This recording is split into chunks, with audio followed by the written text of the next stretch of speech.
Feche os olhos, respire fundo. Agora esqueça o mundo à sua volta. Você está prestes a entrar em um lugar onde a voz guia o impossível e cada palavra carrega um pouco de magia.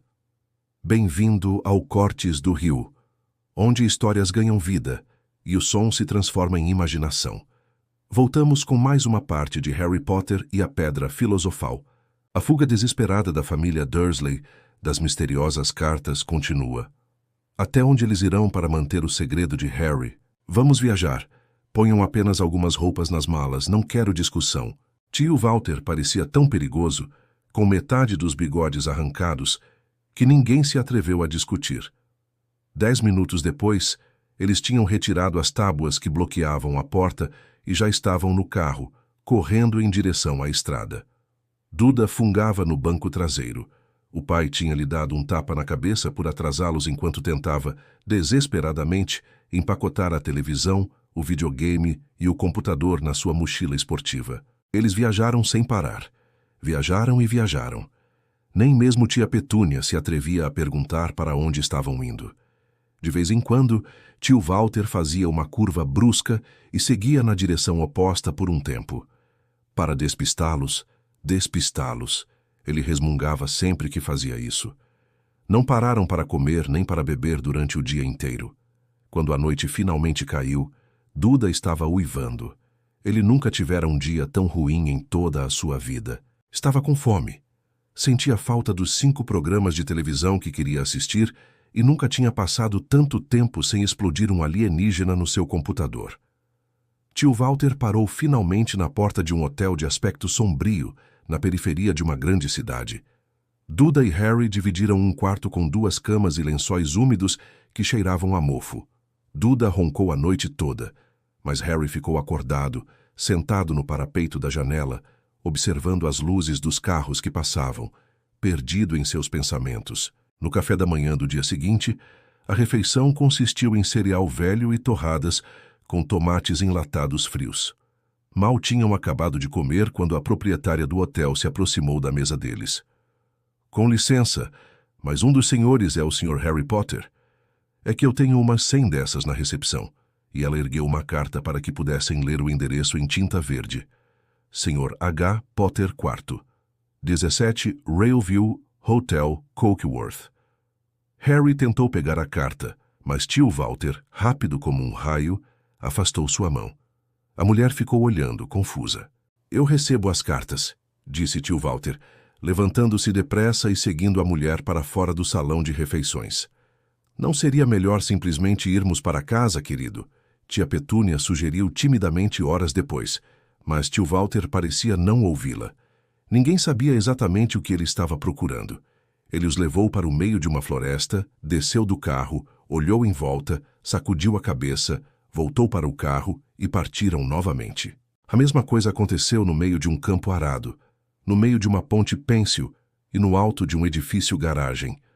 Papai enlouqueceu, não foi? Duda perguntou, exausto, à sua mãe no fim daquela tarde. Tio Walter tinha estacionado na beira do mar, trancado todos dentro do carro e desaparecido. Então começou a chover. Grandes gotas batiam no teto do carro. Duda começou a choramingar. É segunda-feira, ele falou para a mãe.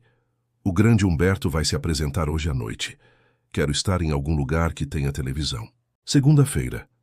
Isso lembrou a Harry uma coisa. Se era segunda-feira, e geralmente se podia confiar que Duda soubesse os dias da semana por causa da programação da TV, então, o dia seguinte, terça-feira, era o seu 11º aniversário. Claro, seus aniversários não eram exatamente divertidos.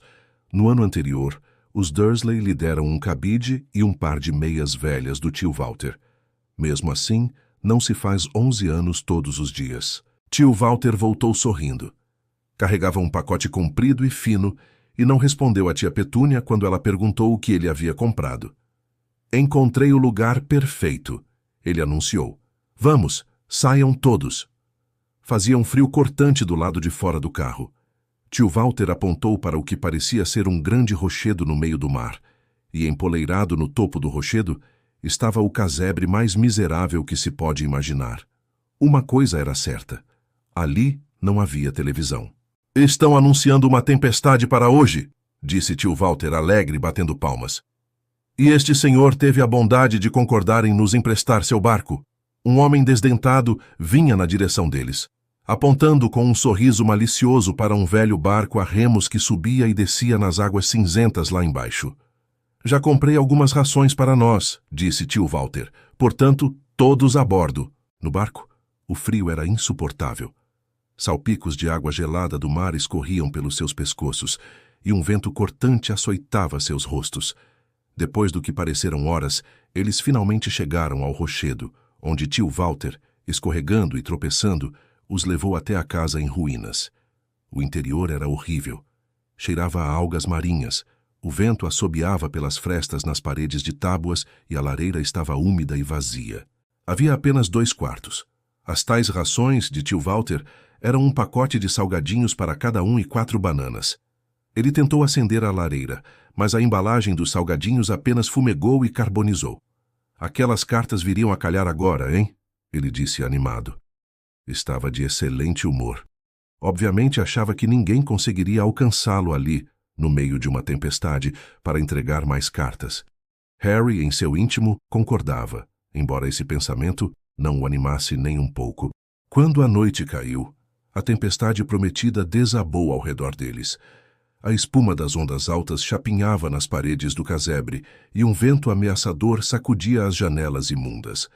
Tia Petúnia encontrou alguns cobertores mofados no segundo quarto e preparou uma cama para Duda no sofá comido pelas traças. Ela e tio Walter foram se deitar na cama cheia de calombos ao lado, deixando Harry procurar o lugar mais macio do assoalho para se enrolar no cobertor mais rasgado e fino. A tempestade rugia com ferocidade crescente à medida que a noite avançava. Harry não conseguia dormir. Tremia de frio e se revirava, tentando encontrar uma posição confortável, seu estômago roncando de fome. Os roncos de Duda eram abafados pela trovoada que começou por volta da meia-noite. O mostrador luminoso do relógio de Duda, que pendia do seu pulso gordo para fora do sofá, informava a Harry que, em 10 minutos, ele completaria 11 anos. Deitado ali, ele observou seu aniversário se aproximar, perguntando-se se os Dursley se lembrariam e onde estaria o remetente daquelas cartas agora. Faltavam 5 minutos. Harry ouviu alguma coisa estalar do lado de fora. Desejou que o teto não caísse, embora talvez conseguisse se esquentar se isso acontecesse. 4 minutos. Talvez a casa na Rua dos Alfeneiros estivesse tão abarrotada de cartas que, quando voltasse, ele pudesse finalmente roubar uma. 3 minutos. Seria o mar batendo com tanta força na rocha? E faltavam 2 minutos. Que barulho estranho de trituração era aquele? Será que a rocha estava se desintegrando no mar? Mais 1 minuto. E ele completaria 11 anos. 30 segundos. 20, 10, 9. Talvez devesse acordar Duda só para aborrecê-lo. 3, 2, 1. Bum! O casebre inteiro estremeceu. Harry sentou-se de repente, arregalando os olhos para a porta. Havia alguém lá fora, batendo, querendo entrar. E aqui, neste momento de pura tensão, fazemos mais uma pausa. Quem está batendo à porta no meio de uma tempestade, em uma ilha rochosa e isolada? O que essa chegada significará para o aniversário de Harry? A magia está mais perto do que nunca. Se você está tão ansioso quanto eu para descobrir o que acontece a seguir, não se esqueça de se inscrever no canal e ativar as notificações.